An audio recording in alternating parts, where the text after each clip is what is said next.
Oh, Kimmy! Sam. It's so good to see your face, dude. Like in person, live time. Not in person. I wish we were in person someday. Oh, oh, girl. Oh, girl. Believe me. Believe me.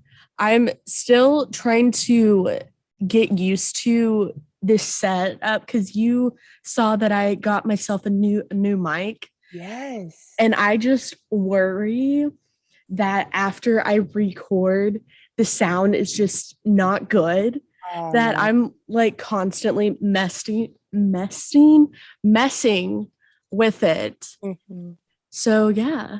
Oh my goodness. How are you doing? I'm good. I'm gonna pour a cup of coffee right now. So if it sounds weird, that's what I'm doing. I am good. It has been a fight to get on this Zoom call this morning, so I am assuming there is something anointed that we are about to say because Mm-hmm. listen, oh my goodness, but I'm doing good. I'm definitely really busy and prepping for going back to school in like a month now, which is crazy to think about. So a little bit nervous for that, but also just trying to get things done so I can feel ready to go. Yeah. Woot woot school I and know. adulting and yes. My goodness. Craziness, bro. Oh man. It's okay. We're Did doing good. yes. Did you know that you are the first words are very, very hard. You are the first two-time guest. Oh Guest my, no way. I don't feel like I deserve that. That is so cool. girl, we don't speak negative. True, true. You're right. You do. You Yes. do deserve Oh my goodness. So this. sweet. So cool. That's awesome. I Yes. remember when you were first like starting it and telling me about like starting your podcast and like now just to see how it's growing and the guests that you've had on the show too, like just the words of wisdom and the power that has been coming out of this podcast is so cool to like have been here from the beginning. Yes. So, who is your favorite guest besides yourself? Who is your Oh my favorite goodness. guest that I've had on the podcast so far? Oh, I hate to say this because he was like the last one, but man, John, like literally, oh my goodness. I am Yes. so jealous that he was your youth pastor growing up because that man has wisdom just pouring out of his mouth. Oh, man, it was so good. Yes. Man, he is just a hoot, but also like he is the reason like the start of my just like call into Mm, ministry that my cool. my former youth pastors don't fully understand that they played such a big role in Right. my life to go into a career that is petrifying, but knowing that I've had their support since day one has just been Yeah. amazing. That's so cool. I know we don't like I feel like getting into ministry now too and like you being a youth pastor, like you probably don't even realize the impact that you have on your students that might like further them into their career or their calling or their purpose. And like it's not even necessarily something that you do, but it's just how like the spirit moves through you and uses that environment. But like it's the same thing at camp too, because we always say like we want this to be an environment where like the next Billy Graham could like get his calling. And Yes. so it's like we don't know about these students. Like they come to camp and like for me, I know I had such profound experiences at camp. I'm sure you can say the same. Yep. That like spurred me to want to be with the Lord. And even if it wasn't like I received my calling at camp, there's a lot of students that do at like 15, 16 like years old. They get their calling like while they're here. It's so cool. Yes. I've had a few reach out saying that because of you, I'm thinking on going into ministry. Oh, And believe me, I so cool. cry every time. I'm just like, I was just being me. Mhm. I was just being my goofy self. And that led them into wanting to work in a church or work at a camp. One of my former campers, I love her and I still love her, but man, I am convinced I got gray hair because of her. Oh, And yeah, if that's one of those. she is listening, know that I still love you. Just when you were at that age, it was stressful. But she reached out to me and said, "Hey, I'm considering working at camp. Like, would it be fine if I put you down as a reference?" And I'm like, Mhm. girlfriend, if you put me down as a reference, no, there's like a 99% chance you will get the job. Yeah. Like, It's so true. I had the same thing happen with one of my campers for the summer. I was like, girl, I'm literally like, I'm involved in the hiring process of like the next summer staff. And so like I went to the director and was like, hey, one of my campers is applying. I'm also her reference. So yes. do you want to hire her? Oh my. Like in the spring, I'm going to talk with my youth and ask them, are you thinking about working at camp? Is this something that has been stirring in your life that you were still unsure? And if so, let's chat. And I will tell them the ins and outs, the highs and the lows, and even and my high school youth know this story, but even coming across campers who have foot fetishes. Yeah, Oh, no yeah, way. yeah, yeah. Yikes. Can't say I've had that happen. Hallelujah. But oh my goodness. Yeah, that is a story I'll share another time. Sounds good. Oh man. We love So camp. do you want to go first or do you want me to? Like we record a part for my podcast and then it will just be one big recording and I will edit it where it has like your stuff or Yeah. we can just post the same thing. Honestly, that might end up working out. Yeah. Yeah, because I don't really have any like specific plans or thoughts, but I don't really plan too much for mine at this point, anyways, where I would just be willing to put up a conversation between you and I. Yes. So let's start with you and your conversation topic that you sent me that Yes.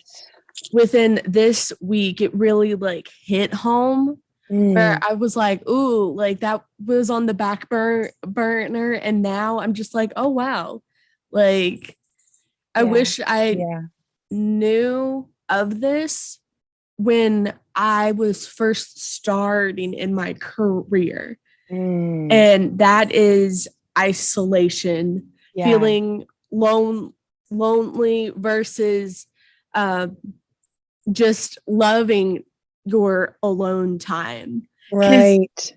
for me, I'm like in the middle where it's taken years to realize where I'm isolating myself versus where I am just mentally drained and I just need to Mhm. be by myself. Yeah. And I just, with what you said about it, and you can talk more on that, it just speaks so true within ministry because Mhm. working in a church is amazing. You see kids grow. Um, accept Jesus Christ into their heart and Yeah. all of this stuff. But there is also the part of being single in ministry that can be very Right. isolating. And I've been extremely blessed to have a pastor that understands being single in ministry, because he was once in my shoes. And now he is a super smart man that has been mentoring me and helping me through this process of when I start to feel like I'm isolating myself, that's when I need to get up, walk downstairs, and talk to a staff just Yeah. about anything. And Mhm. it's something that it has made me grow in my faith, because Mm. I yeah, it's just a crazy thing that first I was like sad. I was like, man, I am single in ministry. This sucks. And but there's also a joy part of it that you can learn how to, for one, grow in one's faith, learn how to grow in your life as being a quote unquote adult, and just learning how to love deeply in the Mm. midst of being alone. And yeah, I just want to hear what you think on it, and we Yeah. could just chat more. Oh my goodness. Well, that is so good. Like everything you just said. I've just been over here literally like you've seen. I'm like, yes, speak, speak. Oh my goodness. Well, because I have just like firmly realized in the last year and a half that isolation is like, at least in my life, and I think for a lot of people, depending on their personality, a number one tactic that the enemy uses to bring you down. And especially in ministry and especially in leadership, because those positions are so influential and powerful, for the lives of others and the impact that you have around you. Like that's of course what the enemy is going to go after, is like those leaders, the people in ministry. And isolation is such a sneaky one, I feel like, because it can come up on us so fast and we don't realize that we've been isolating ourselves until it's almost too late, in a sense. And I use air quotes when I say that, because it's not too late for you to reach out, but it feels sort of like, you're unable to reach out because you're so far like isolated. You're like, I don't even know how to do this anymore. Like, how do I Mm-hmm. just communicate? How do I have community? And what I've realized is community is such a intrinsic part of our lives and our identities, because we're made to have communion with God. And so our relationships and community with each other is meant to be a reflection of that.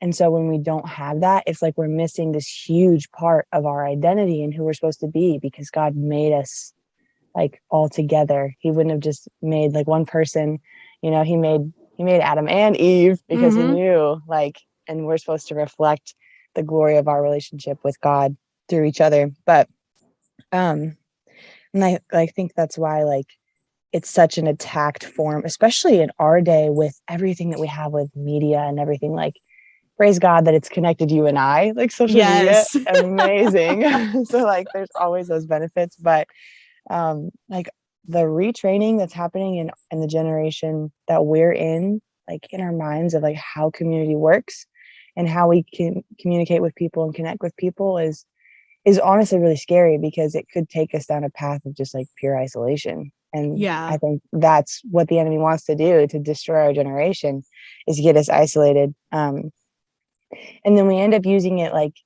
as a form of self-sabotage, right? So I feel like I've seen that in my life a lot, where first of all, I don't realize I'm doing it, but then, um, so like I said, once I'm there, it's like this, well, I need to be alone because I have to rest, but I'm using that as an excuse to not break through my own fear of connecting with people. Yeah. And I think that's sort of like something similar to what you said, is like there's this weird balance we have to try to find with like taking care of ourselves and spending alone time and enjoying that, versus like making ourselves alone because we're too scared to do anything else, because that's what our normal is or has Yeah. become. It's scary. Yeah. And something that I am a little worried about with moving out and Mm, living on my own, that I've given myself a game plan that when I start to feel that like inkling of, oh, I'm isolating myself, the lady that gave me the tour, like she is absolutely so sweet that I asked her saying, hey, um would you be fine if every now and then I swing by the front desk and give you cookies? And she's like, girlfriend, yes. mm, And the place that I'm hoping to get is about like a 5 minute drive from my church. And it's also closer to my favorite coffee shop, that mhm, I've given myself like a game plan that if I'm feeling this way, I need to go out. I need to do something that fills my cup, and that's helping. Even though I also need to be filled up, it's like a weird thing where I love doing things for others because it fills me up. yes.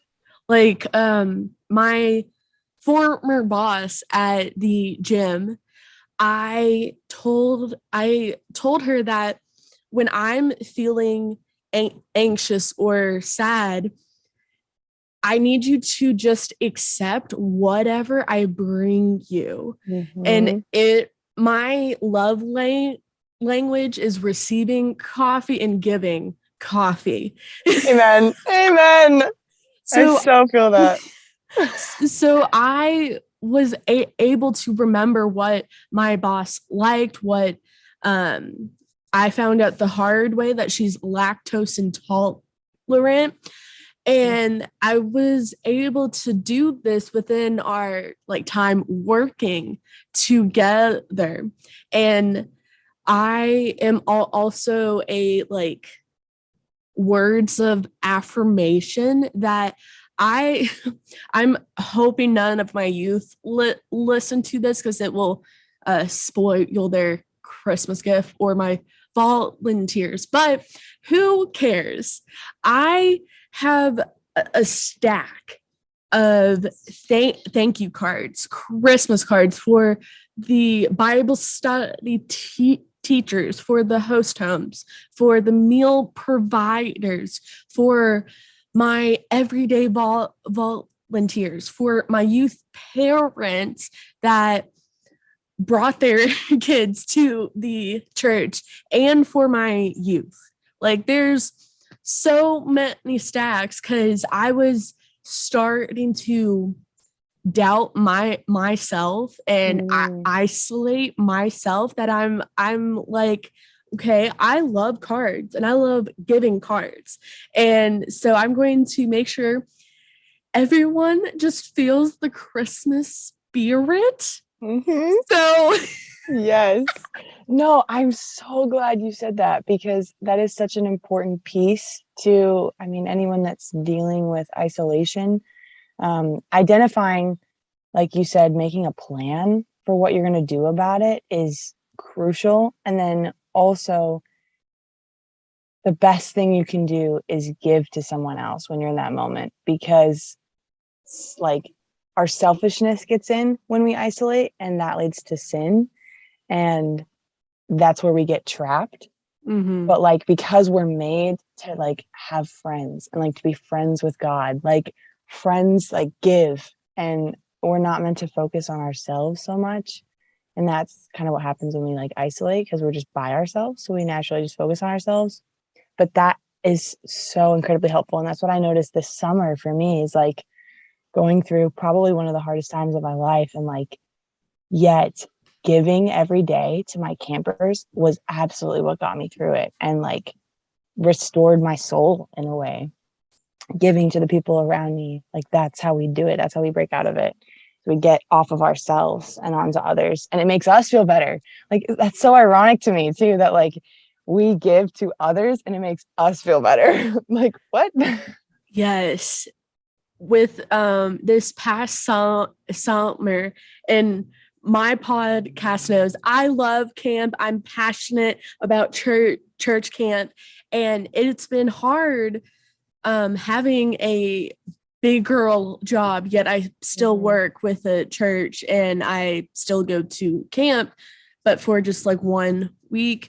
I'm not working at camp. And so this past summer, I did a lot of Instagram stalking to find out who was working at camp, even people I have never met, that I was able to find their Instagram. I wrote them a encouraging note and know that it wasn't just like a cheap card. It was like the $7 cutesy card at Target that I Mhm. sent it out. And one of the girls, Mac, she was one of the guests here, that she said that I kept on to that card the entire summer, that even in the midst of me doubting myself, I would go back and reread it. And it's just something that, even with being out of the camp world, and that makes me sad, I am like, I have been able to find ways to still pour into the staff, even when I feel like isolated. My either my closest friends near my work are high school kids or people people who have great grandkids, that I am able to find different ways to pour in. That my church has it's called either the care team or the reach team, that their ministry is to go to the people who can't come to church, who have surgery or can't drive or need help in that sense. And I asked the head person, who is the associate pastor at my church, and I asked, would y'all's team consider writing encouraging notes to the staff, that it's a big, like, it hits home for me, but I'm also one person, and I've been in their shoes. And if I receive a card from someone I have never met that says, hey, I'm praying for you, you got this, it's going to be fine, and know that you are changing lives even though you can't see it. Like, that's just Yeah. something that I'm very hyped for, because I want those college kids know that even if feeling isolated with being out of the day-to-day life, that they are still being prayed for and Mhm. cared for by some yahoo that wears a Christmas tree costume in July. Yes. Oh my goodness. Yeah. And I think the important part about that is like when we reach out, it reminds us that we're not alone. And that's the beauty of it, because we're stepping out and showing our care and love for someone else. And even if we can't see them receive it, like they'll never know exactly the impact that those cards are going to have on those staff members. But just the ability to reach out and not have that sense of I'm alone, it's all about me focus that we get into. And I know for a fact, like, oh my goodness, that's amazing. That staff is so going to appreciate those cards and letters. I know I definitely would. Even if it was from a stranger, like that's so encouraging just to have that knowledge, and even just to have the church like actually saying that they're praying for them and praying for them, because like we forget prayer is such a resource Mhm. too, even when we're feeling alone and isolated. Like we just get on our knees and pray and start praying for other people, then we can feel like our lives have more significance in a sense, you know? Yeah. Like I noticed that like when I pray for other people, it's like, okay, well, maybe this is doing something or I'm making a change or like, Yeah. I can be more than just me and my isolation and my sadness. Yeah. Oh my goodness. I love these conversations. Yes. Just speaking to truth. We love it. So trying to think of like another question. How has isolation impacted your day-to-day life with being at camp? Mm, that's good. It's interesting because the fall and winter months, the off season we call it for camp, is so drastically different than the summer, mainly because of that element.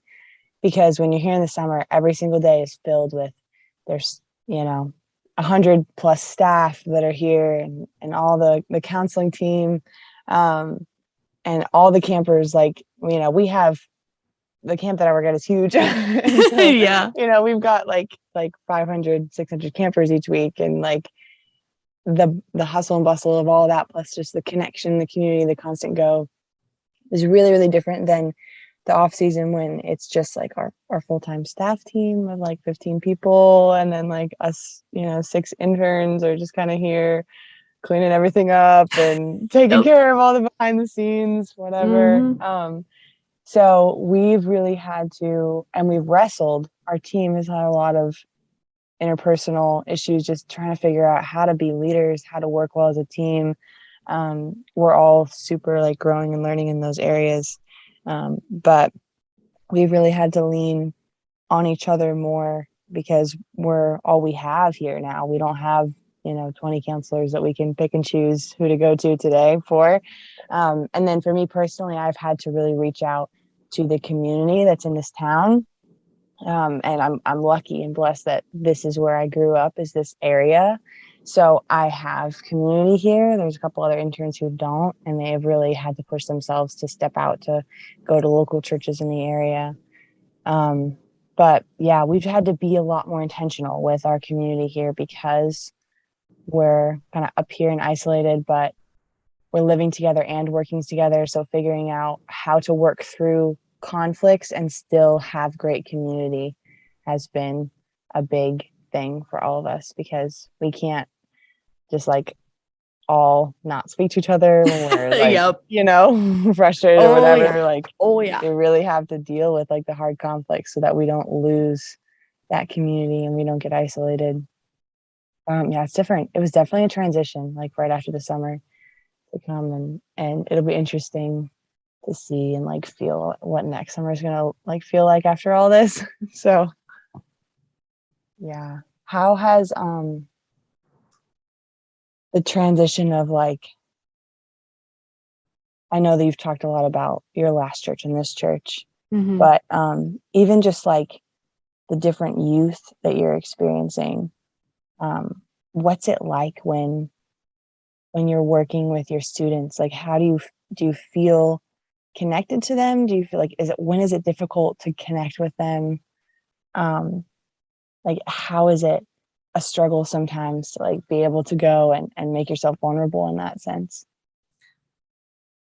It has been different. It has been a challenge because within my last church, they had a couple years with not having a youth pastor, but also it was a pandemic. Mhm. Versus now, I was hired a couple weeks after the last one left. Right. And so it's been kind of hard trying to connect with them, but Hmm. it is getting easier each week. Yeah. Like, um, this is like a first that at youth this week, I had more high school guys there. And that's like weird because that never happens. It's Yeah. always girls. Like I am used to always having girls, but I had just a bunch of high school guys. And I would ask them a question and they would make those like side remarks that are hilarious. That Yeah. they're I forgot one that one of them said, but it just shows that within growing and learning that they are slowly trusting me. They Mm, are slowly seeing that, like, yeah, I'm not the last guy, but I also plan on staying here for a long time. Like, yeah. I'm not planning on moving or going to a different church. My plan is to stay here. And that's not the norm because a normal youth pastor turn over the max is about 2 years. That after that 2 year mark, then they go somewhere else or they become a full-time pastor. Mm, And the cool part is I'm different, that I'm willing to be very vulnerable and remind myself that um, these kids are still trying to get to know me and yeah. see that um, it will be fun, but also they will learn something from it. And it's just been just such a joy because I have a youth that's one of the youngest there, and he is normally the first one there and the last one gone, but he gets dropped off early and we play foosball, and he loves Oh, demolishing me. Like he he finds joy, he finds just excitement, like that dopamine when he beats me. Like I that's so funny. it's just such a joy, and Mm, it's been cool that I've had youth step up and lead worship because yes, I can sing, but I want my youth to be the ones that are in charge mm, leading it and I'm supervising it. And yeah. I'm encouraging them saying, hey, let me know which song that y'all want to do. I will make sure the slides are prepped and ready to go. I'll make sure the mics are on, and I just let me know what I can do. Mm, Yet it is hard because they are both in theater. So mm, there's times that one will be gone or both of them will be gone, which is hard. And I've had to adapt where there will be one Wednesday that we do have worship, and then the next one we don't. And it's just ministry. It doesn't go as planned. That mhm. I've had to learn the hard way that things just don't go as planned. God will look at you and say, "Oh, you thought this would go well." Mhm. I Like am learning that too. Oh let man. let me just flip everything upside down Mhm. where you will realize that it is not about you. Yeah. It is about me.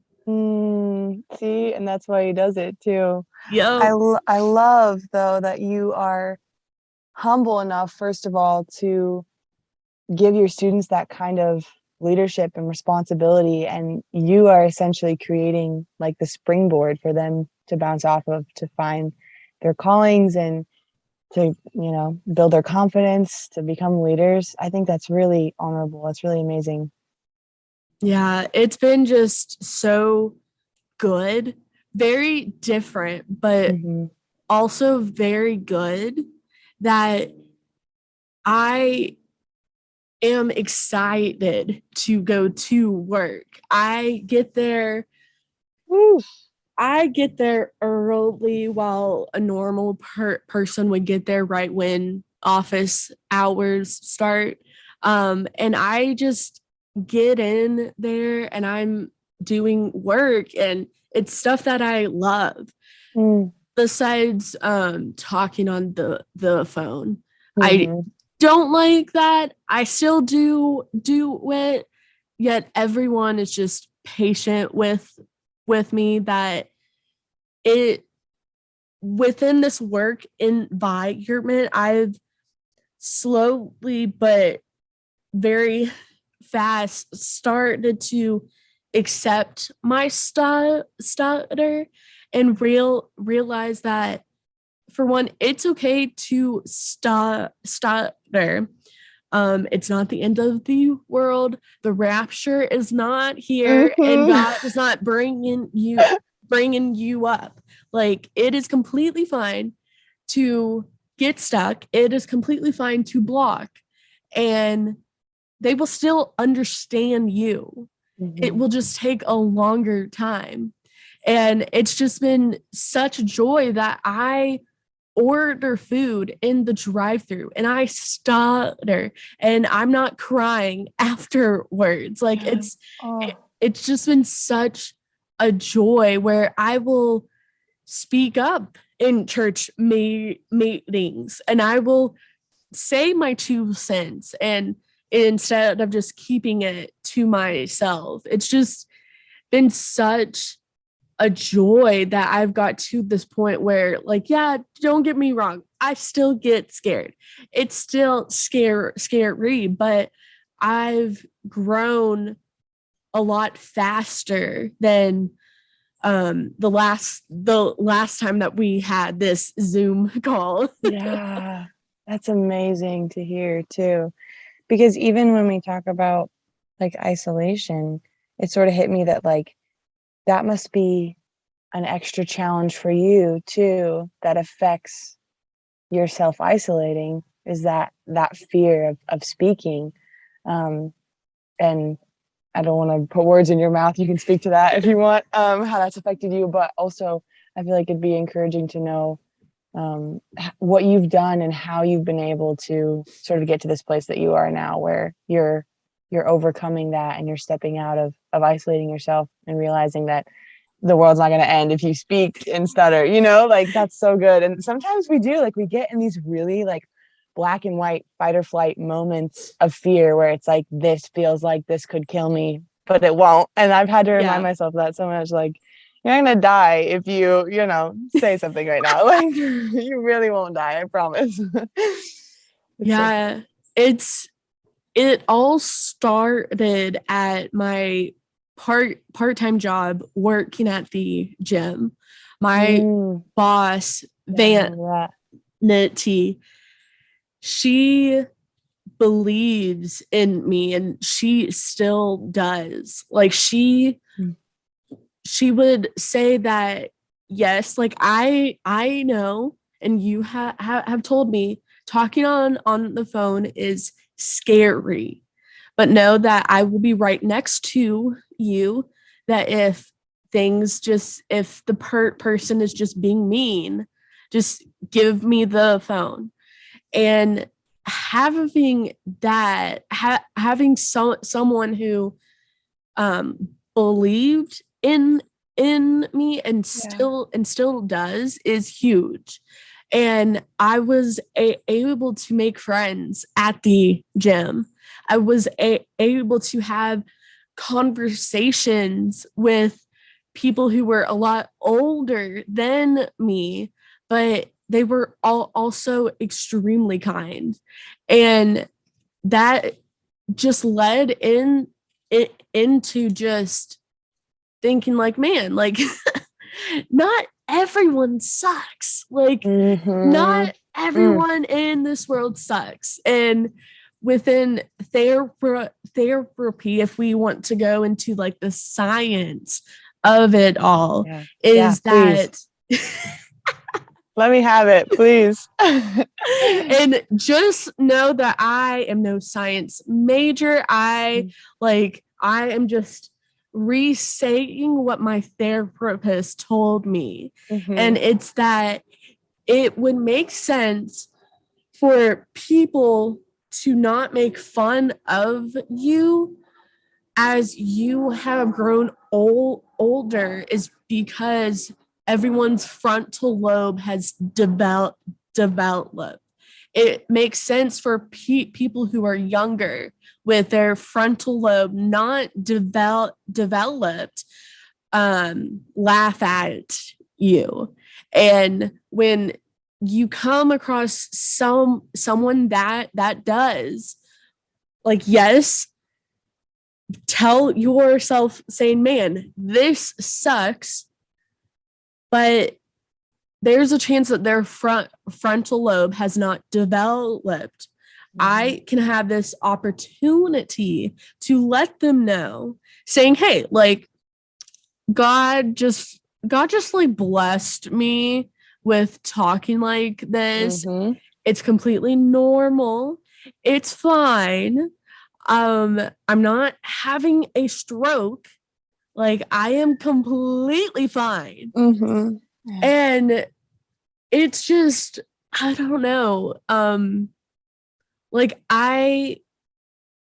it was all start with like vanity just believing in me, which led me to do things that would petrify me, would scare me, where I would have a full-blown anxiety attack, that now I'm able to have conversations and not get all awkward and like like I'm able to speak, yet saying my name is still hard, but it's not going to stop me. That Yeah. yeah, it's just, I don't know if I fully answered that. I was just Yes. going on a preacher trail. No, you did. You did. And I love, oh my goodness, I love it.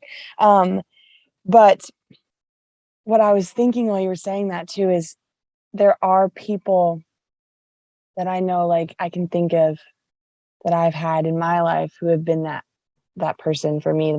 All they did is just believed in me, and like that was enough to help me have the confidence to believe in myself. And that's what I love about camp. And I always bring everything back to camp because it's my whole world right now. Girl, same. Same. And I'm like a couple years out of it and I still do. Still. No, it's so good. But that's what I love about camp, because I feel like we are that person for the campers a lot of the time, someone that they've never had just say like, I believe in you and you can do this. And even if we never see them again, I've been really lucky. Like there's been sometimes the retreats that we've had this fall where I've seen some of my campers again. And like just last weekend, one of them was here and she just like, I don't know, she's just so sweet. But even if we never see them again, like just giving them that little spark, that little confidence boost can change their life and change the trajectory of like where they're going and what they want to do, and give them the confidence to believe in themselves is so cool, and such an honor to be in that position that we can do that for a camper. And that's like all that we're here for, right? Like that's why we're here is to show the love of Christ to those campers however they need it. How do you feel like with camp specifically, how do you feel like camp has prepared you for your job in ministry? Shoot, girl, that is a good question. It came to me like 10 minutes ago. I've been waiting. Oh man, my toesies are getting cold, so I'm gonna put my shoes back on while just making noise. You're good. So I can't believe, like you're like outside right now and it's literally 20 degrees and like snowing right now. So there's no way. Well, here in Texas, it's currently 44. So And cold. yeah, it is cold. Yeah, we've had this like weird cold front. Trying to, I have like a table right here, and so I've been like switching with positions and not realizing that wow, you were going to make lots of noise, man. Okay. Well, how has camp prepped me for my church job, for Mhm. working in ministry? The first thing is it has prepped me for kids that don't know the Bible. Mm. That when I tell my youth saying, hey, flip to second Timothy such and such and such and such. And I will see a few youth having a hard time. And I will say that um if you find First Timothy, it's just the next book. And if they are still having a hard time, I get like the page number and let them know and make it as like a group instead of just one. Because Yes. if you isolate someone, speaking on Hmm. Exactly. isolation, if Yep. you isolate someone out for not knowing something that everyone does know, Right. it will lead them astray. That was they. You're good. You're good. It would lead them astray in a way Hmm. from the church. With Yeah. attending a Bible school, um, something that really surprised me is that and know that I love all of my professors. I know that this professor doesn't work there anymore, but I was talking to one of his students, and he was telling me that, yeah, my professor gave me a hard time for not knowing something in the Old Testament, that Hmm. it's not my fault that my parents did not raise me in a church. Like I was not Right. raised Exactly. in that. And that just like opened my eyes even more that even with kids that are raised in a church, um, they like it doesn't care of how many times they come Wednesday night. It could be their only sense of just church, Hmm. that we need to show grace and compassion to Yes. everyone. Yeah. And the next thing is knowing how to respond in hard situations. Hmm. I've had former campers share some hard stuff where when I was first told something hard, I went to my lead staff and I sobbed. And I was like, why would this happen to a 7-year-old kid? Like this doesn't make sense. It makes me hate the world. It makes me hate men, like everything. I just Yeah. hate everything. And she brought me back down to earth and said that know that she trusts you, that she shared that, and Mhm. know that the way that you respond is mega huge. You should never make someone feel less for sharing something that's hard. Yeah. It is just so huge. Like if someone is being bullied and they share that saying, hey, like such and such and such and such at my school is bullying me and I'm scared to go to school. Like there will be times that kids will share that. And it's good to remind them that, for one, thanking them for trusting you Yeah. in sharing that, and know that within working at camp, with working in a church, or any adult listening, like, we are a mandatory reporter, that Right. if a kid feels safe sharing this, you are, like, by law, like, you are Mm-hmm. supposed to report it.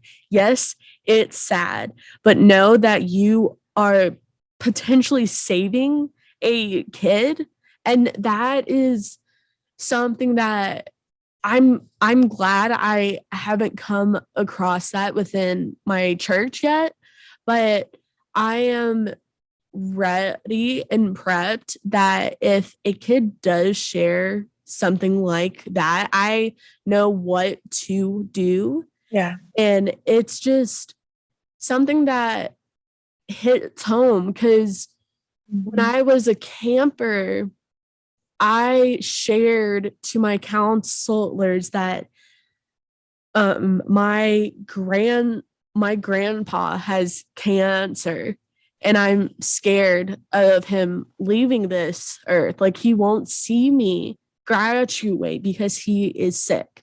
And we just sat there and held each other and prayed and prayed and prayed and prayed. And Mm-hmm.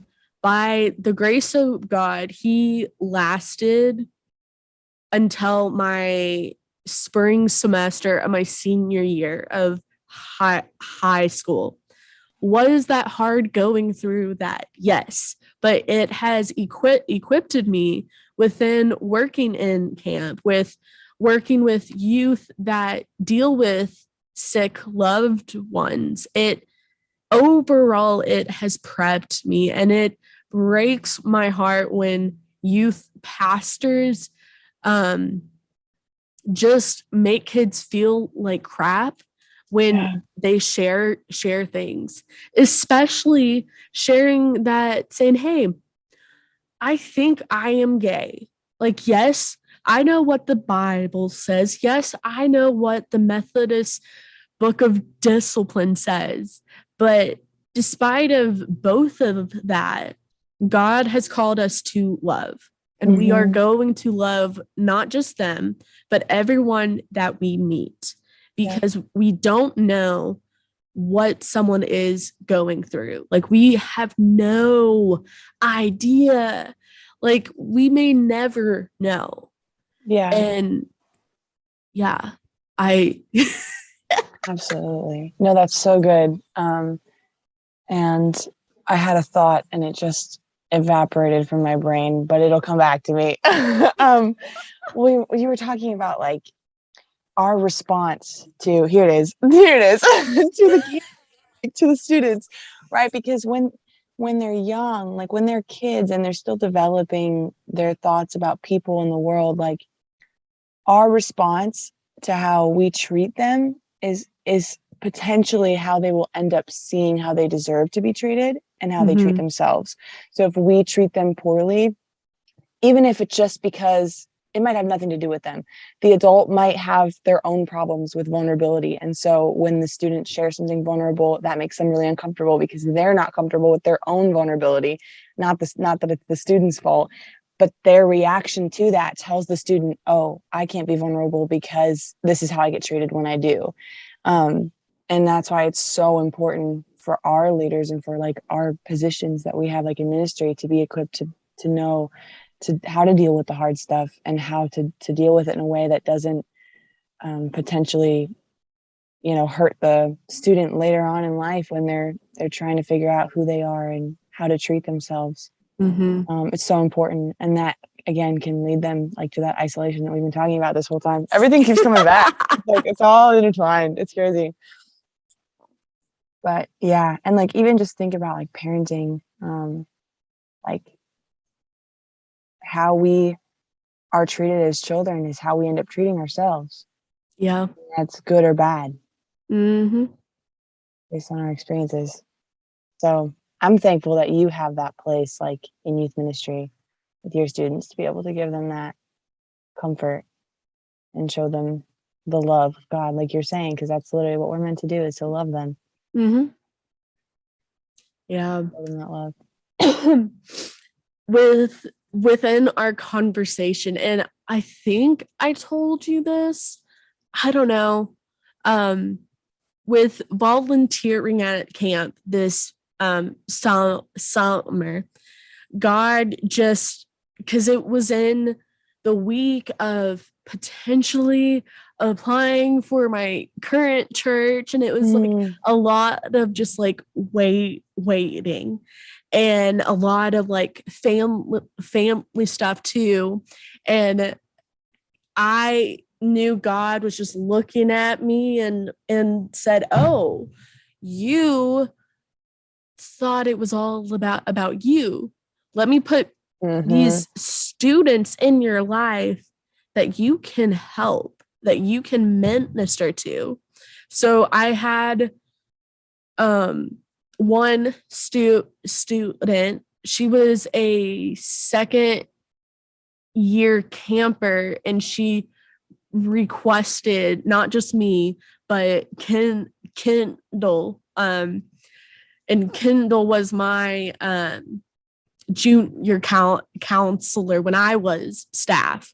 Mm, And she requested us. And within the week, I saw her crying, and I asked her, I said, "Hey, like, what's up?" And she said, "How can God love me when I'm autistic? I have mental oh, illnesses.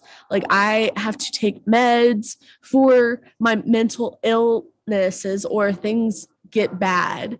Like, how can God love someone that's so broken?" mm, And oh man, like my heart went down to my feet. I was like, yeah.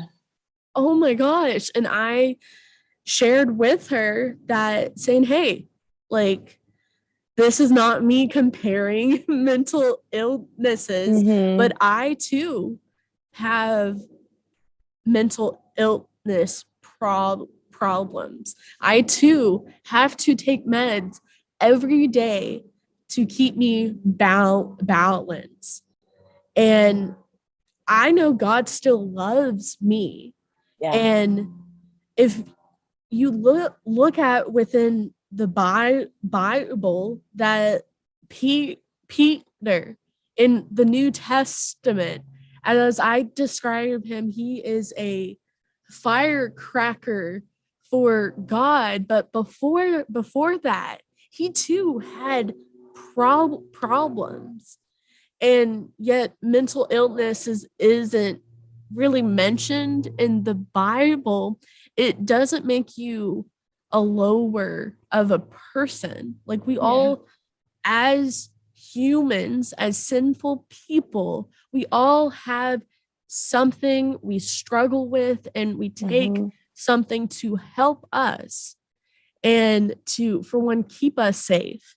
Yeah. And within halfway through the week, I had another camper share something deep and hard, that afterwards I went to my youth pastor friend and I sobbed.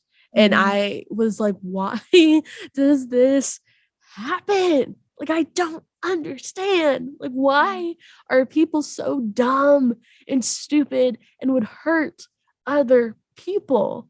mm, And that, like, that is a whole other thing. And then I had another camper say, "Hey, Sam, I have questions about God, but I'm like, I just don't know." And I asked her, saying, "Hey, write them down, and I would be happy to answer them." For me, being me, I was doubting my abilities to answer them. That I went to my youth pastor friend, who is in seminary. She's ordained now. And I asked her, saying, "Hey, could you potentially talk to my camper and answer these questions?" And she said, "Sam, like, Why are you doubting your abilities of something that God has called you to do? Mm, Like, it doesn't make sense. And I said, well, I'm afraid I'll say the wrong thing. And right. she said that, don't you think that everyone is afraid to say the wrong thing? Like, it's something Oh, that we all are fearful of, but most of us sadly don't think before we speak. But I have faith in you, Sam, that you will. And I'm mm-hmm. like, okay, but still, can you come and talk to her? And she was like, yeah, yeah, sure. And to this day, I'm convinced that she got busy on purpose, that it was just me and my camper. And Mm-hmm. we just sat down and I answered everything. And it just, I wasn't stuttering either, which was a bonus.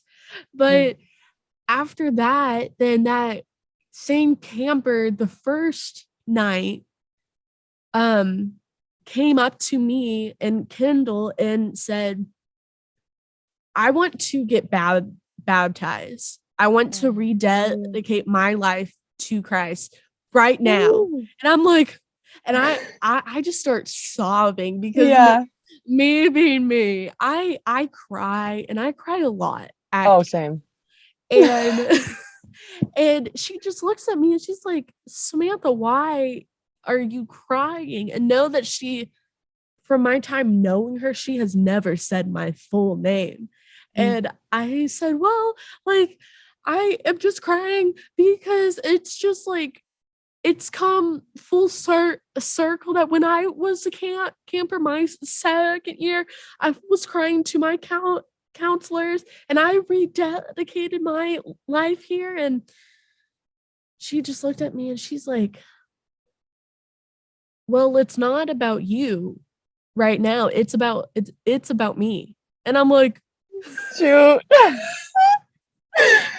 like, you're right. Yeah. I mean, You're you're right though. Yeah. right. Suck back And all those tears.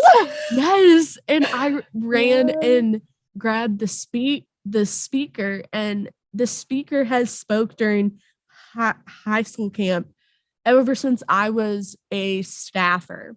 And so he remembers me and his Mm, family remembers me. And that's so cool. I went up to him and I was like, uh, David, so I have a camper that wants to rededicate her life to Christ, and I know the questions, but I just like don't I know, but I don't know. And can you come with me?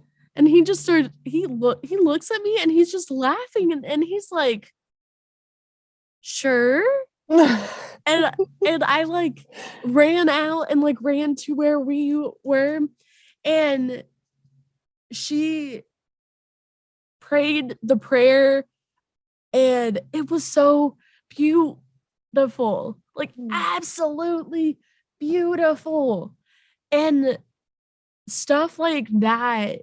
Oh, and um I had another camper know that this happened within a week. That's crazy. I had another camper come up to me and say that I'm gay, but does God love me? Mm, And I told her that, yeah, God loves absolutely. you. Yeah. And know that for me being me, I'm not going to judge you because God did not give me that superpower, Mm. nor did God give me the power to send someone to hell. But if he did, there would be a lot of people in hell. But God did not give me that power. Right. And so know that you are loved. Like Mm. God created you and you are loved. And man, that week, and I had a mom come up and thank me for talking to her kid, and asked me for my number so she can help her daughter put me down as a reference to work at camp. Yep. Hallelujah. Just all of that So just good. shows that even when you are in the darkest pit, even when things just suck, suck, and even when things feel like there's no way out, Yeah. God reminds you why you do the things you do, Mm, even if it's not within your youth group, even if it's not within your church. You can still do ministry for other kids. If it's yeah. volunteering at camp, if it's working at camp, know that the the way that I describe it is a big pond, and you throw in like a big rock, and there's like ripples. Mm, You are that big. Well, the kid is the big rock, and you are the ripples, and that those ripples go far and will impact their lives, that when they become your age, they will remember the conversation you had with yeah. them. Like, Yeah. man, oh man. I know, it blows my mind. It's such a privilege. That's so good. Sam, you're so inspiring. I love your brain. Just everything you have to say. Oh my goodness. Amazing. Yeah. Man. I love when the Lord does that too. Like, really, in our darkest seasons, He is able to show us again why we're here, what we're doing, like how He's moving, how He's always been there, how He's using us. Like, sounds like we had similar summers. It's like, oh my goodness. Every time I have one of those moments with my campers where something profound happened, or like several moments where they like even just they got saved, like that is just like there's nothing like that. And I know that I'll never forget them, like Yeah. the impact that that has. Crazy. Mm-hmm. So cool to see God moving. Yeah. We love camp. Yeah. Yeah. Oh man.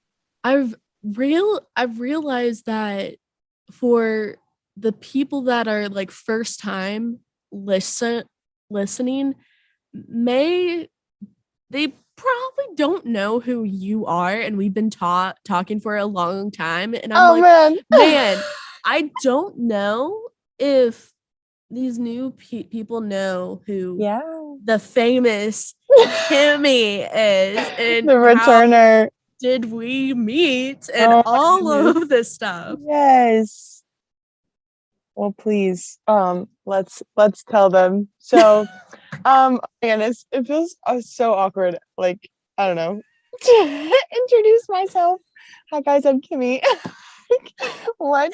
Okay, well, you and I met via TikTok. Mm-hmm. This is crazy. And like, how many was that? Like years ago? Like, that's so wild to me. Because it was like, was it 2020?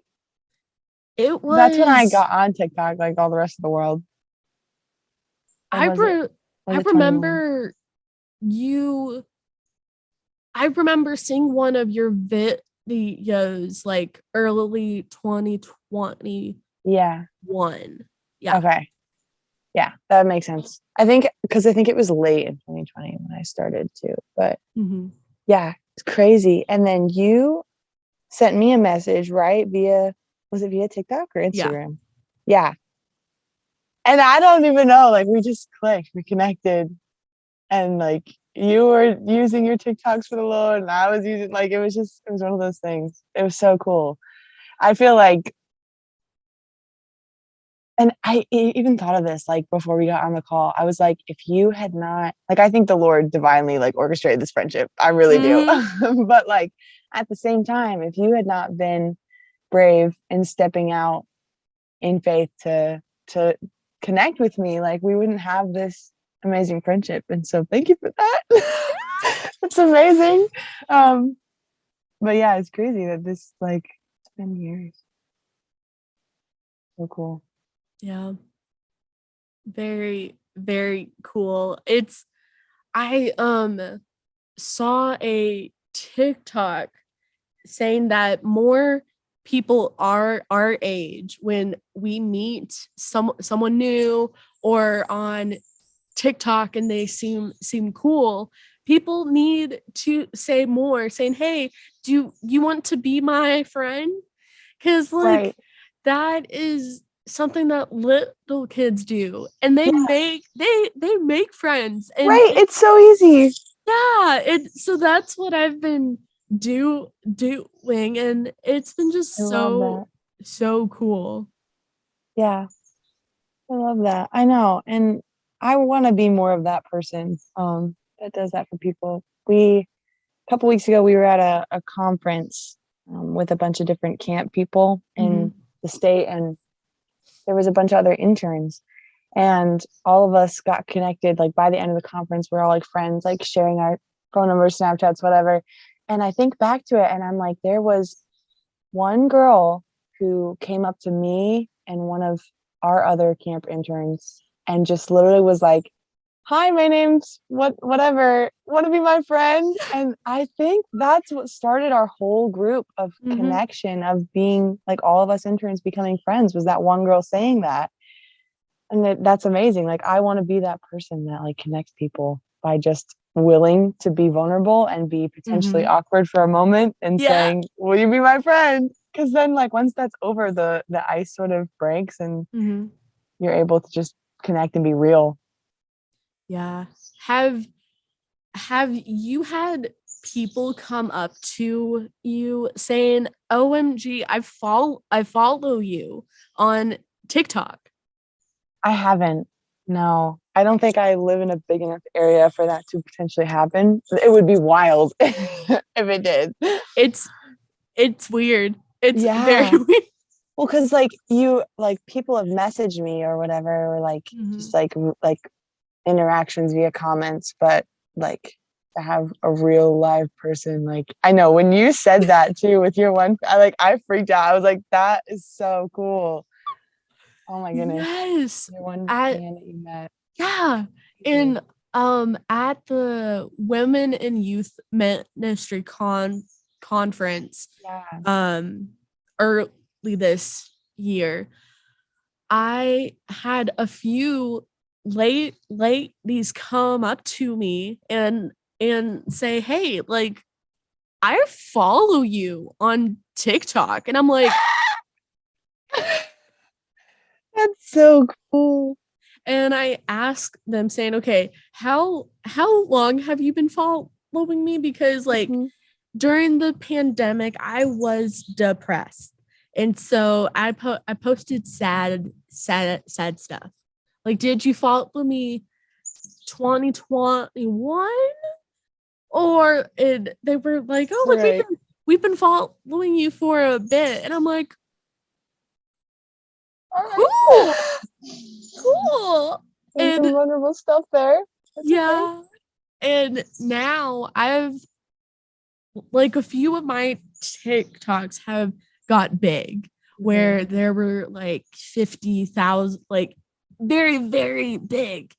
And I've had so many female youth ministers contact me saying, "Hey, Mm, like I too am a youth minister." And that's when I tell them about women in youth ministry and how much that Facebook group has helped me.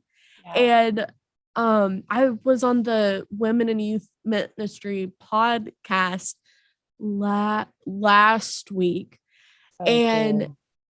Heather was saying that, like, thank you for bringing other female listeners to this group because it's growing because people advertise and talk about how great this group is. Mm, And it's wild. It is wild, man.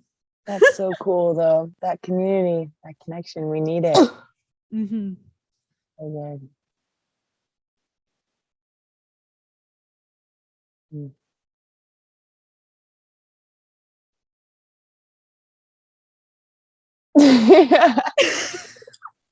Aw, man.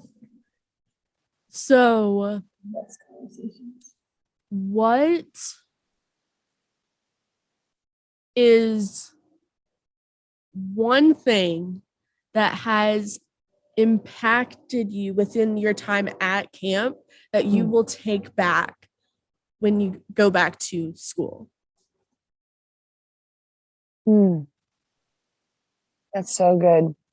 And the first thing that comes to mind, and I honestly hate to say this because it's a recap of everything we said. What maybe that's good. Literally like the community aspect and how important it is to reach out to people and to take those steps. To just be kind to people, even with small stuff. Like Mm-hmm. I I will never forget. I had a counselor friend. We worked together. We worked together like every week of the summer. It was such a blessing. Which at our camp is kind of rare. Like you get mixed with different counselors every single week. And there was the week that we were a team for our cabins, and just like the small things that he would do for me, just to like bring me a cup of water, like if Mm-hmm. it was a warm day, like, and just out of just the consideration of his heart, like I want to be that person wherever I go. And when I go back to school, like I've been more intentional lately with just getting people things and like buying them coffee, like you talked about. I'm such a gift giver. I love it. Oh my goodness. Like writing people notes, like being able to just really use and utilize and really be intentional Mm-hmm. with the position that I'm in wherever I go, and just Yeah. with myself, um, with the people that I have around me at that time in my life, being able to use every opportunity to encourage them. And that encourages me when I, encourage them. So I feel like that's the biggest thing is I learned just how to be intentional with people Mm-hmm. is such a valuable skill Oh, that a yeah. lot of people, don't have unless they do. I don't know. Yeah. Something like camp. Yeah. Camp. Crazy. Yeah. Everybody should go to camp. I'm Yes. just such a firm believer. Like everyone needs to go to camp or work at a camp. Yep. It's Yep. such a Yep. Yep. unique ministry. Mm-hmm. Nothing else like it. So, so if you're listening, this is your plug. Work at a camp. Yes. And if you were not in Texas or near where the amazing Kimi is, and if you need a camp, let us know because I love helping other people find a camp. Hmm. It is just amazingness. Yeah, honestly, there's so many good ones too. Yeah. That's what I enjoy about the ministry is I feel like we're all just out here like doing the same thing, and like some camps may have some more competition than others, like, or maybe more competitive than others, but I just feel like, man, like we're all doing our own thing, like we're all supporting each other, we're all here for the same reason. And that should be every ministry, theoretically, in Oh, every yeah. church. But yeah, we all just love camp. That's why we're there. Yeah. Awesome. Awesome. Well, we all just love the Lord mainly. Yes. Yes.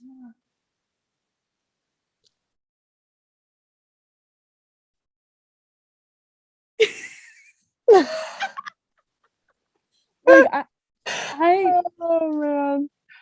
had like things written out for this episode, and first point, who is she? Second point, camp. And that's all. That's it. Yeah. Well, oh my goodness, we covered more than that. Yes. Mhm. Oh, that's awesome. No, I love that though, because I just feel like the spirit really just leads all our conversations, like from the first episode, this episode, and even just all your ones in between, and any that I have done. It's like just being confident that the Lord's going to show up in your words. And it's the same with ministry. Like we've been saying, Yes. like you sometimes don't feel equipped with what your knowledge is or the words that you have to speak, but stepping out in faith, knowing that God is going to use you, and He is going to Mm-hmm. speak through you if you just believe in that. Yep. I definitely have seen that at camp. Coolest thing. Mm-hmm. And you have as well, I know, as we just talked about. Yeah. So good. I just love camp. Mm-hmm. The downside of recording outside is you hear the planes, you hear the redneck people going fast, like Right. I heard some birds earlier. yes. It's just how amazing this mic is that Mm-hmm. you can hear everything. Yeah. I don't know what else to talk about. Like I I feel yeah. like I'm digesting everything that we just said. Yes. Yes, man. Love a good moment to just marinate. I used to tell my campers that all the time. We would talk about something really deep in like a wrap up, or I'd be asking a bunch of challenging questions or whatever, and then I'd just be like, I'll just let you marinate on that.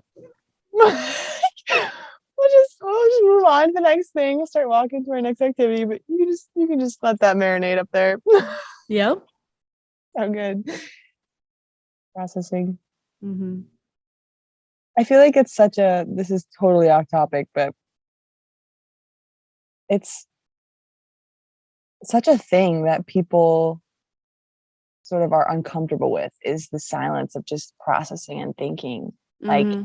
they tell us here, like it takes a camper 17 seconds to process a question and Yeah. then formulate an answer after that. Like Mm-hmm. the silence is okay. Our fast-paced world now makes it feel like silence is so like uncomfortable or awkward. But it's just processing. We don't give ourselves enough time to process things nowadays. Yeah. That's totally a different tangent. We'll have to just do another episode about that, I guess. I tell my youth when it's like time to pray, I will say, hey, okay, who wants to close us out in prayer? And everyone's like, Mm-hmm. just like staring at the floor. And I'm like, there's nothing interesting at that stain. Like that, hun, that stain is not moving or growing Right. legs. It is Floor there. is It not is going stuck. anywhere. And I have made the joke. It just shows that soon they will understand. But they were worried about this joke. I said, so you were going to make the stutterer pray. And everyone's like, Oh. what?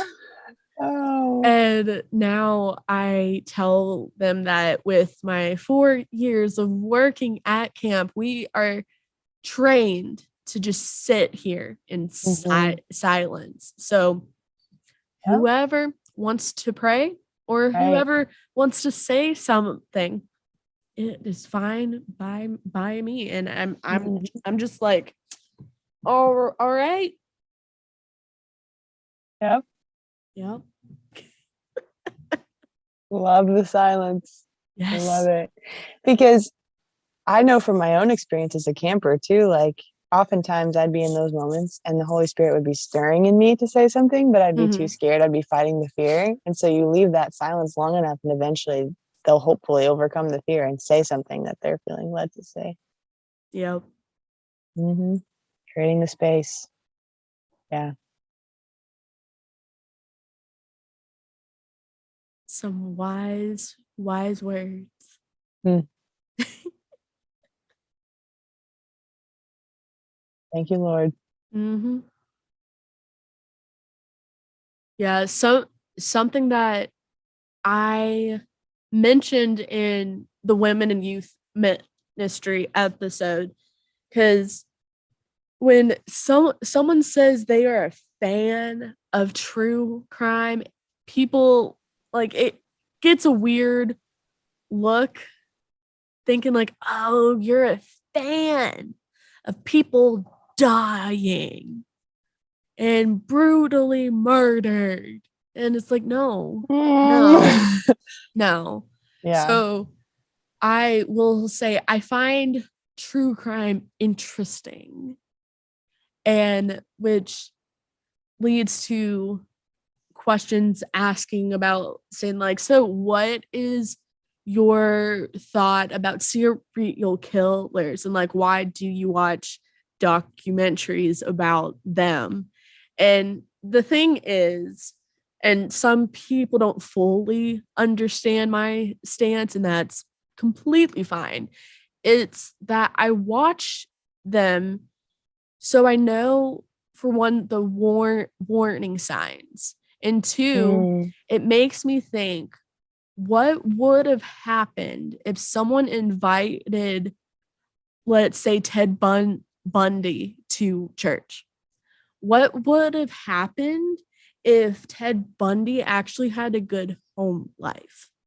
Mm. Like, what would have Wow. happened if little old Bundy was invited to youth group? Like, we would have not have heard the story of Bundy, but it Yeah. also shows that we need to be kind. Yet, don't get me wrong, I'm not like bringing down with what all those bad men did, because like that was bad, like that, like they Mm. deserved what they got. Yeah. But it also shows that we do need to be kind, we do need to Yeah. be nice, because we don't know Right. what someone is going through or what they are thinking of. Mm-hmm. And it could be you showing them Christ could change their whole life. And it's Yeah. something that like my dad doesn't understand. He finds it weird that I watch them, and I'm just like, I'm not watching them as a enjoyment, because it is Mm-hmm. sad, it is Yeah. It's depressing, heartbreaking. Mm-hmm. but I watch it as learning to see the signs, Mm. because within working with kids, with youth, Yeah. like that's Right. where those signs come up. And it's Yeah. something where I will know what to do, what to say, and how to act. Mm-hmm. Yeah. Yeah, and I think it's just all about moderation too, Mm-hmm. like you said, like, because it is sad, it's heavy stuff. So Mm-hmm. if you're involved in that all the time, it's just like the same with sad music. Like, if I listen to too much NF, like I get it's for real though. Like, you listen to too much sad music, you can get in that mind state. Mm-hmm. But also, like, I love what you're saying about like how it informs you of just how much we need to be spreading love and spreading light, um, and Christ's love and light, like, to people, because there's a warfare on their life. Like, and so you think about someone like Ted Bundy, like, as evil as like everything Mm-hmm. is that he did, like, that evil is Satan. Like, Oh yeah. we know that. Like, we know that that's like a spiritual attack that came on his life. And if he'd had the light of the Lord, if someone had shown, if he'd like that been revealed to him, if he'd accepted that, Mm-hmm. then like his whole life could have been changed. Yeah. It's crazy. It's all spiritual, man. Like, literally. Spiritual warfare. Mm. I read This Present Darkness by Frank Peretti. And let me tell you, and if Girl. my dad is listening to this, I know his head is growing, because he is the one that recommended me the book and actually went out Mm. of his way to buy it. Mm. And it, for one, helped with the healing process, and two, Yeah. it also opened my eyes a lot more about spiritual warfare, because I've Yeah. been like told about it my entire life, but I've never really understood it until working in a church. That Mm-hmm. it has shown me that if we are not doing, or if we are not doing things for the glory of God, that's when Satan will come in. Yeah. And the church is in a constant So good. warfare of doing things that Satan does not like. Right. And in the midst of it, like, we need to put our armor on. We need to Mm-hmm. lean on those Christ-like folks and lean on each other, Yeah. because man, it is a war zone. Yeah. Well, and we get into like we forget that. And so we start blaming each other or thinking Mhm. that it's like this person's just mean or like what like because offenses are such a thing that can happen in the church, especially because like it's just another tactic the enemy uses. Like he tries to get us all offended and divided against each other. It happens so much in the churches of the New Testament. You know, we can see over and over in Mhm. Paul's letters, like, you know, don't create divisions and like forgive each other and everything. Because it's like we forget that it's not the person, like it's the enemy Yep. that is trying to mess things up with our relationship. We Yep. get like blaming the wrong thing. And that's why like it's so frustrating for me to people that like don't have that sort of spiritual warfare mindset because it's like you're you're fighting the wrong enemy here, Mhm. you know? Yeah. So how are you going to win a battle when you don't even know what the enemy's doing or like who he is? Like, Yeah. you know, we need to be aware. We need to be armored up, just like you Oh said yeah. too. Have you heard about what is going on within the method with the Methodist denomination? Only a little bit. Only a little bit. I don't really, but I know there's been like a big like split, right? Yeah. Within the Yeah. like, from my knowledge, it's within the like Texas like Methodist Mm-hmm. denomination, that there is a big split going on and has been going on, and it's in the process. And within reading this present darkness and looking at the big split, the big conflict within the split, and comparing those two, like, Mm, the denomination is in a war. Like, it, yeah. there is spiritual warfare going on. There Mm-hmm. is ugly things, saying about if you stay united Methodist versus splitting off and going global. There's Right. just so many ugly things being said about each side, Mm, that most of the churches have lost the true sight of what a church should be, and what oh. our calling in living out the Great Commission. That there are many churches that have lost sight, that Mm-hmm. it's Mm, very much broken my heart in yeah. seeing this, that like, even within these youth, hearing about it and being told that we had to pick a side, Mm, when the majority of the youth that I've talked to, and know it's a small group, most of the youth really don't care. yeah. They don't care. They just want to make sure there will be food on Wednesday night, and there Mm-hmm. will be a super fun game. Like, most of the youth really don't care. Yet the youth are the the youth are the church. The youth are the Yeah. next coming church after Yeah. these people that have made these decisions. When Mm-hmm. they are gone, they are the next church. Right. And I've told my youth, I've told my pastor that I am here to live out the Great Commission, to bring people to church. Mm-hmm. Yes, like my beliefs and my stance are for the glory of God. Like I'm doing this for the glory of God. I am bringing kids that felt like they were never loved by the church to the church.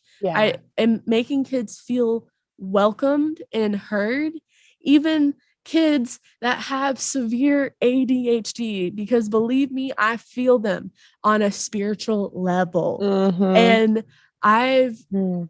been doing this for the majority of my life, because that's what God has called us to Yeah. do. Like, Hallelujah. man. So good. Yeah. There's so much in that you said too. And there's so many people in our generation. I honestly want to say like that are trying to do that because I feel like the more I see like there's so much hate for, Gen Z or whatever, but like Oh there's yeah. honestly there's so much revival in this generation that is so cool to see. Hmm. But at the same time, like we have to fight not to get discouraged by what is going on too.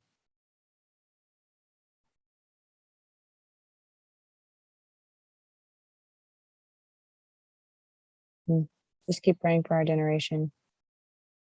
Yeah, it's We can do. very crazy to be in the same generation as my high school youth, Yeah. because Right. I understand them a lot more, and it's something that I'm able to get with where they are coming from. Mm-hmm. I'm able to understand when the game is too much for their mental state and they need to just go sit out. I Yeah. never force anyone to do something, Mm-hmm. because we don't know, and we don't know if they have a disability, because within disabilities they are not on their forehead saying like, oh, Right. I'm autistic, please be kind and don't like, just be kind. Like Yeah. it's not written on their forehead. So yeah, that I just I am excited for Gen Z, Mm-hmm. but I'm also excited for Gen Alpha, because Yeah. that's the next generation, that's the younger youth, that's Mm-hmm. the kids going into youth, Yeah. that they are excited to go out. Like, yet within the pandemic, there's um, social cues and things that have held back due to the pandemic. But other than that, like from what I've seen, these kids are excited. They are excited to go out, Yeah. It's and amazing. they are excited to help. Like Mm. that is just huge. Big time huge. Yeah. It's so cool. Hmm.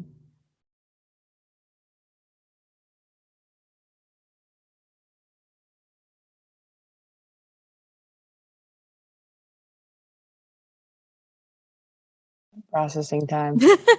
Girl, It's so good. you are completely fine. Mm.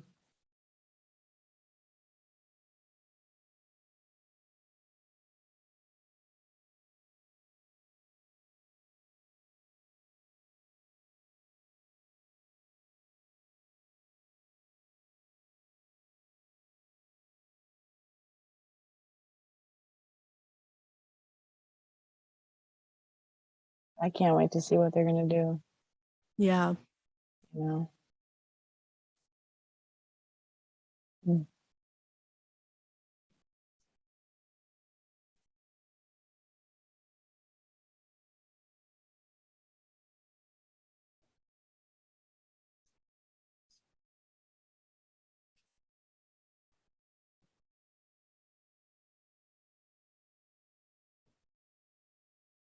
So interesting to me that like this week I was in a Bible study with a bunch of like older ladies, and I'd never been before, but the one had invited me, and I was like, yeah, I'm definitely going. Like I felt like it was on my spirit. I was like, I need to go to this, and I just sitting there amongst these just like amazing spirit filled women that just love the Lord so much, and I realized like I can't wait to be that when I'm their age too, and to have these younger people like I am now to invite into things and to show just kindness to Mm-hmm. genuinely, like as an older person that means so much to the youth, that Yeah. they see our value, and you know Mm-hmm. they want to be there for us. So cool. Someone I'm like, very excited to be at some point in my life when I get older. Be that for the youth, encourage them. In the meantime, it's like, man, I gotta get my butt in gear for what I'm gonna do while I'm this young, you know. Yeah.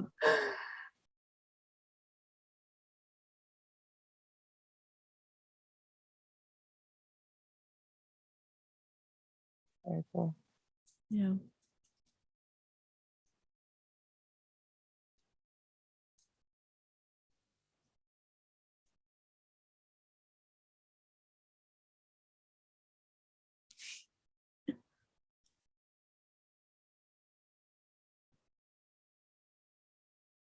Has it been 2 hours? An hour Wait. and 40 minutes?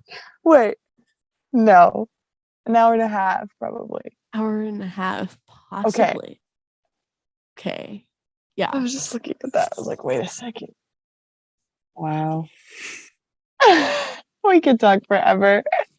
Oh, girl, yes. Yes. It's something cool about friendships, even when being friends with people who are younger, I love. And it it's cool meeting people that you can have a conversation with, lose track of time, and also are able to just sit and process. Yeah. It's just a joy, and it's Mm, just been so extremely cool just watching you grow ever mm. since like I met you and seeing you Shoot. taking that leap and learning and ministering to other people. Mm, It's just such a joy seeing that. mm. It's just, oh man, I'm that proud soccer mom with frozen Ah! grapes. I'm like, you go, honey. That's so sweet. And you know that you've been such a big part in that. Like, even though we're so far away and we talk like whatever every couple of weeks or months or whatever it Yeah. happens, like we just talk whenever. It's like, no, seeing someone that was similar to me in age doing like such amazing stuff in ministry, that was like, okay, I can do it. I can do it. Yeah. So that means so much too, that you've seen that. I know. I feel like we've both been through a lot of growth in the last like Mhm. year. Yeah. Kind of crazy. Now this makes me want to like go back and listen to our first episode, and then like see like just exactly how different Hmm. things are. Crazy. Yeah. Back then, the sound was not the best, but yeah, the sound is better now. Hmm. That last one sounded great. Yes. That was the first episode with my new mic. Mm-hmm. Awesome. Cool. Yes. I'm like getting over a cold, and so Mm. my voice like goes out and I sound like a 13-year-old boy going through puberty. Like, Love that. yes. Yeah. I know. So funny. I have such a morning voice that like is slowly wearing off now. Like it's not even that Yeah. early. It's not. But like you can still tell when I get in my lower register that it's like a little bit gravelly. Oh man. I feel you. It's so funny.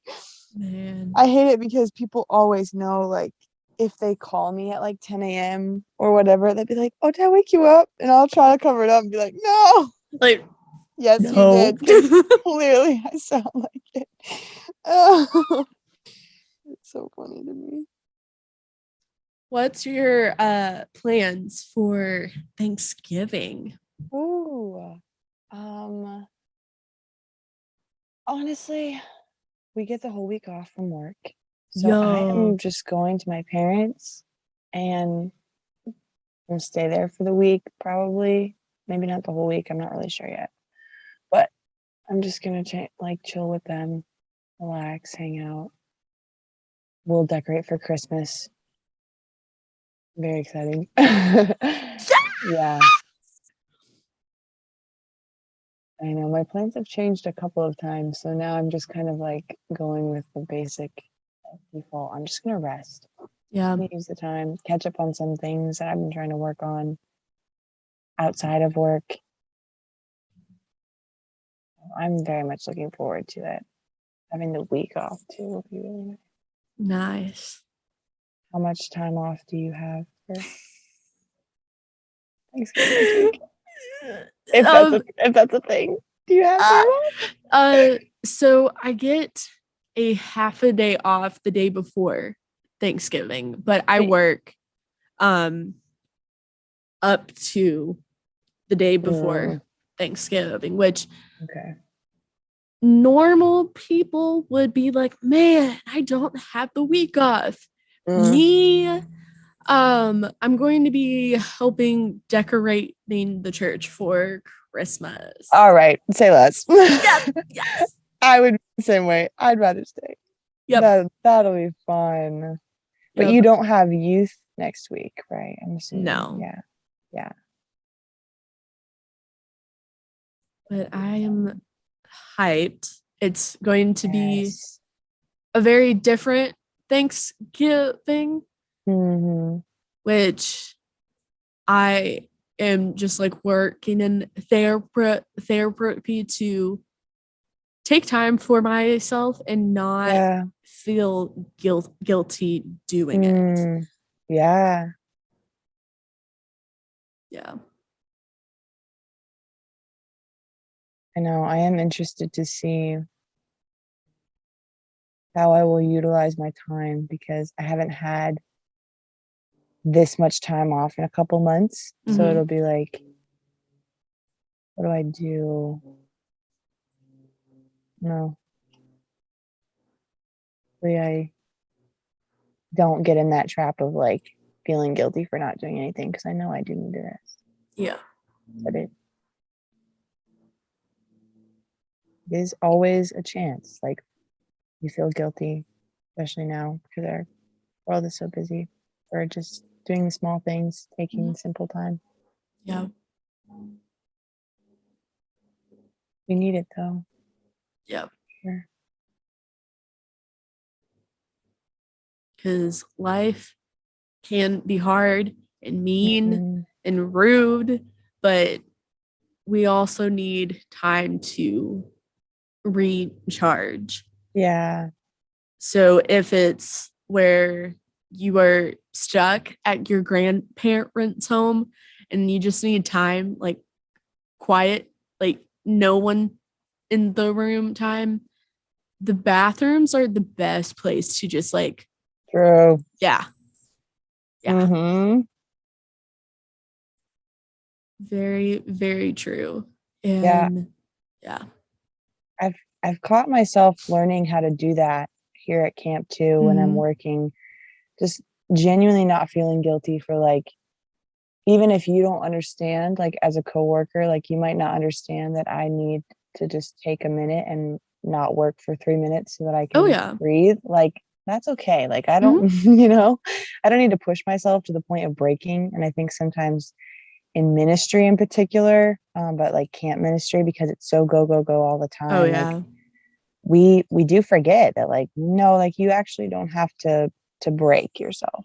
Like Oh, that's not the most beneficial thing. no.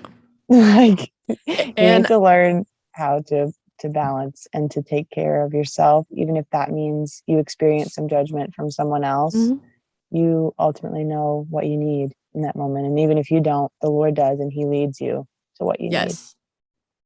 And man, I wish I knew that at Mm. my age when I was involved in camp. Mm. Cause Yeah. like my last year of camp, I had to miss a full week because I got pneumonia Oh. in July. So maybe you were overworked. And I remember just like Imagine. crying. I Uh-huh. was I I would was have done the same mad. thing this summer though. Yeah. Yeah. I was so mad.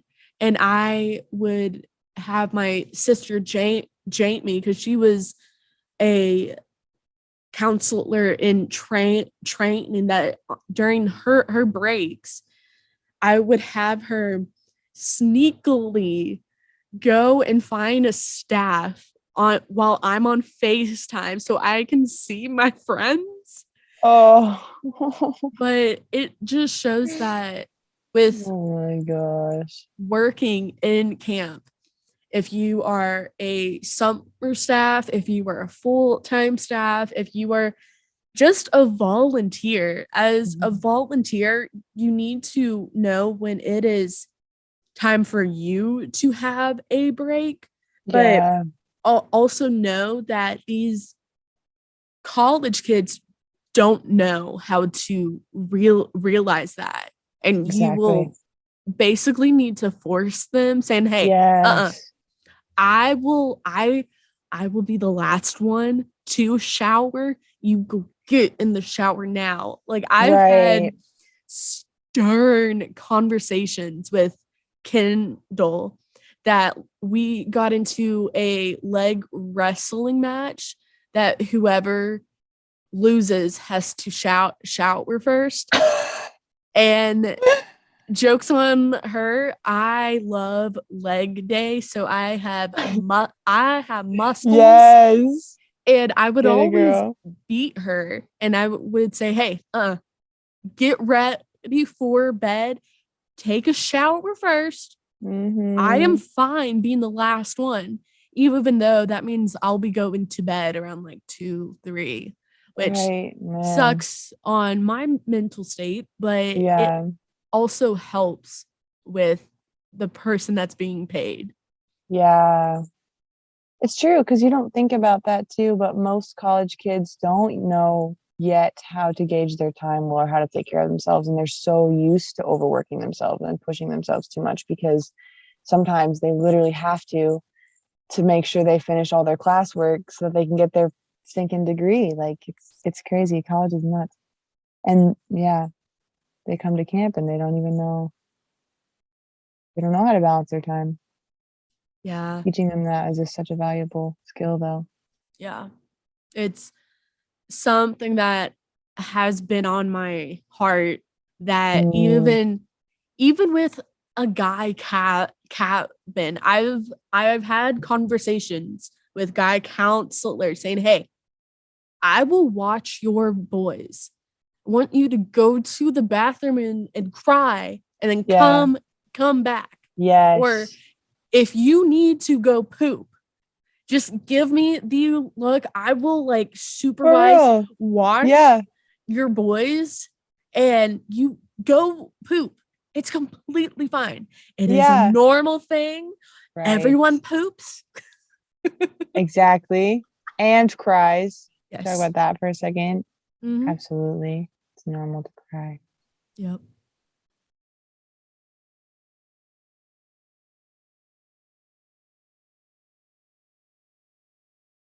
Yeah, that's something I definitely want to be very conscious of going back to school too.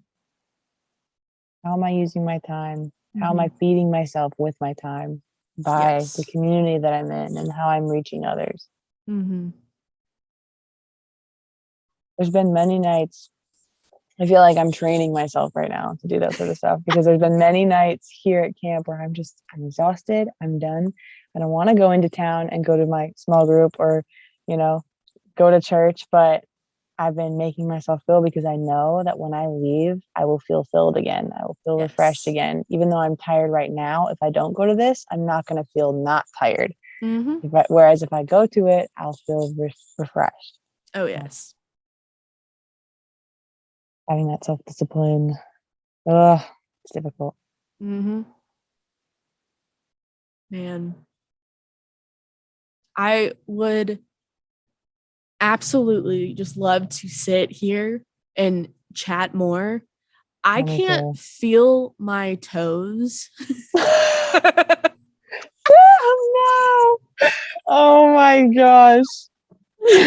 Yeah, I All can't right. feel my toesies. So, Oh my goodness, you're a trooper.